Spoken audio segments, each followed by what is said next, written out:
kenapa ya artis Korea itu gampang banget kalau kena stres sedikit bunuh diri gitu? Kenapa? Bukan artis doang, orang biasa juga. Kenapa? Nah ini menurut aku sih satu, kehilangan agama.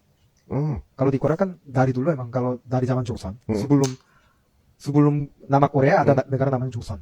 Nah dari situ kita nggak boleh punya agama. Nggak boleh punya agama? Karena Confucianism itu nggak boleh ada agama, karena agamanya lebih ke ajarin kayak pelajaran lah. Ya. Jadi nggak boleh percaya yang hal-hal yang lain gitu. Nah jadi di situ nggak ada agama.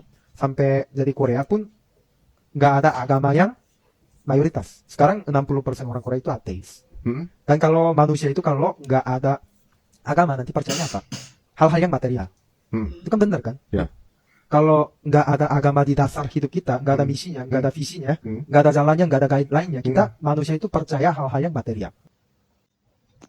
Sudah lihat kan podcast Daehon? Kalau di Korea itu katanya banyak orang yang merasa depresi, stres, dia langsung memutuskan untuk mengakhiri hidupnya.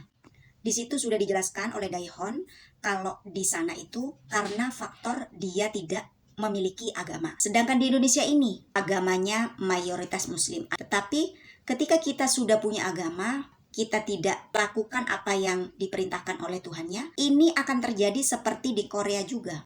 Makanya banyak juga kan di Indonesia ini orang yang banyak hutang, putus cinta dengan pasangannya, atau mungkin stres, depresi, dia dengan mudahnya melakukan aksi lompat mengakhiri hidup. Kalau bisa di Indonesia jangan sampai terjadi seperti di Korea. Kenapa kita butuh Tuhan? Karena untuk keseimbangan hidup kita, ketika kita sudah capek bekerja, sudah putus asa, kita punya masalah, ada sesuatu yang kita bisa menggantungkan, sharing dengan Tuhannya. Tetapi ketika kita tidak punya agama, bahkan kita tidak merasa kenal dengan Tuhannya, maka itu yang akan terjadi.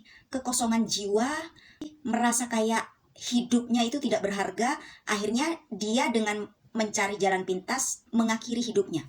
Ayo semua sahabat sehati, kalau bisa, kalau kita sudah tahu bahwa, oh iya jiwa saya sudah kosong. Aku merasa kayak hatiku itu tidak pernah bahagia. Tidak pernah yang namanya tenang atau nyaman. Balik lagi ke rumah kita. Rumah kita itu adalah hati nurani kita. Kita bercerita kepada Tuhannya, kita beribadah, curhat dengan Tuhannya, kita meminta petunjuk kepada Tuhannya. Maka nantinya, itu kayak merasa, kok aku tenang ya jiwaku, kok aku nyaman ya. Jadi untuk semangat hidupnya itu ada, keinginan untuk mengakhiri hidup itu lebih kecil daripada ketika kita tidak dekat dengan Tuhannya.